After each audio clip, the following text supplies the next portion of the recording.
Assalamualaikum warahmatullahi wabarakatuh.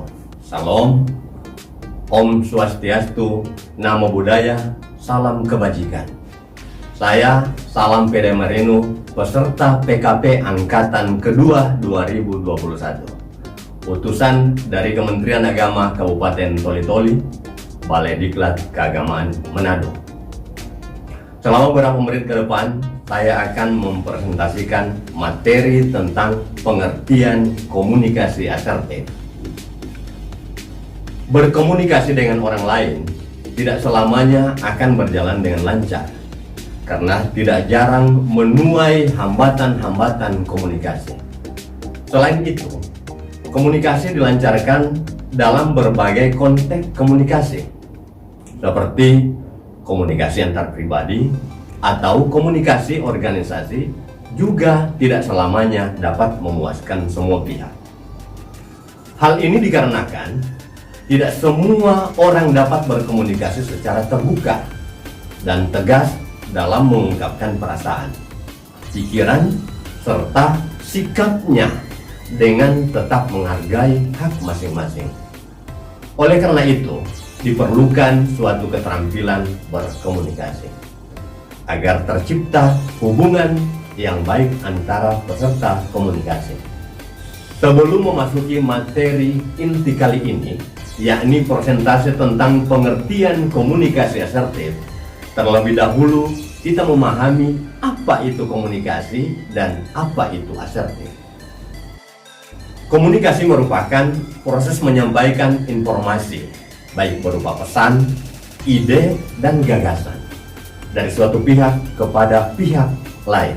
Secara global, komunikasi dilakukan secara lisan, verbal, yang dapat dimengerti oleh kedua belah pihak. Asertif adalah sikap mampu berkomunikasi dengan jujur dan tegas, namun tetap menghargai dan menjaga perasaan orang lain.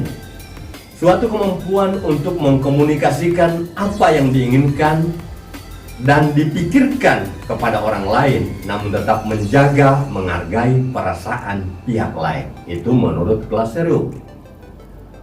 Pengertian komunikasi asertif dapat dilihat dari karakteristiknya, yaitu kemampuan untuk mendengar perspektif orang lain dan mengekspresikan dirinya dengan jujur dan penuh rasa hormat. Komunikasi asertif meliputi pernyataan atau ide-ide secara jelas dengan penuh rasa percaya diri tanpa merasa bersalah. Komunikasi asertif lebih melihat ke dalam diri seseorang, misalnya memahami perasaan dan tujuan sendiri dan lain-lain. Bertanggung jawab terhadap apa yang dipikirkan, perilaku, dan lain-lain, dan jujur menyajikan pesan verbal dan non-verbal secara konsisten. Seorang asertif menangani konflik dengan mengekspresikan kebutuhan, pikiran, perasaan secara jelas dan langsung, namun menilai orang lain, tidak mendikte orang lain. Mereka memiliki sikap yang dapat menyelesaikan masalah kepuasan orang lain, tidak memiliki sikap serta keterampilan asertif, tidak serta-merta membuat komunikasi asertif mendapatkan apa yang diinginkan, namun memberikan mereka kesempatan untuk melakukannya. Keuntungan lain dari komunikasi asertif ini adalah kemampuannya mengelola penghormatan terhadap diri, baik asertor maupun pihak yang berintegrasi. Sebagai hasil adalah mereka yang dapat mengelola konflik secara asertif memiliki pengalaman, perasaan, ketidaknyamanan saat mereka berada dalam masalah tersebut. Mereka biasanya merasa lebih baik mengenai diri mereka sendiri dan orang lain setelahnya. Komunikasi asertif dipandang sebagai gaya bahasa komunikasi yang paling etis digunakan ketika kita dihadapkan pada sebuah konflik. Karakteristik pesan asertif. Mengenai pesan asertif tidak berarti sama dengan kemampuan untuk mengekspresikannya. Terdapat beberapa metode yang dapat digunakan untuk melakukan komunikasi asertif. Dan hal ini berlaku bagi berbagai macam jenis pesan seperti harapan, masalah, keluhan, dan penghargaan. Pada dasarnya, pesan asertif terdiri dari 3 bagian. Yang pertama, perilaku, perasaan, dan efek. Perilaku adalah ekspresi non-penilaian dari sebuah perilaku yang diubah. Perasaan adalah menunjukkan perasaan aserter atau komunikator yang biasanya dinyatakan secara langsung. Sedangkan efek adalah klarifikasi dari sebuah efek perilaku orang lain terhadap aserter. Dalam teori komunikasi telah dijelaskan mengenai bagaimana komunikasi yang efektif. Agar komunikasi asertif dapat berjalan dengan efektif, perlu dilakukan beberapa hal, yaitu menggunakan bahasa tubuh, mengelola kontak mata, menjaga postur tubuh, tetap terbuka dan santai, yakni bahwa ekspresi wajah sejalan dengan pesan yang disampaikan. Menggunakan pernyataan aku atau saya, seperti saya ingin atau saya rasa, tetap fokus pada pokok persoalan, tetap fokus pada pokok permasalahan, bukan fokus pada menyalahkan orang lain.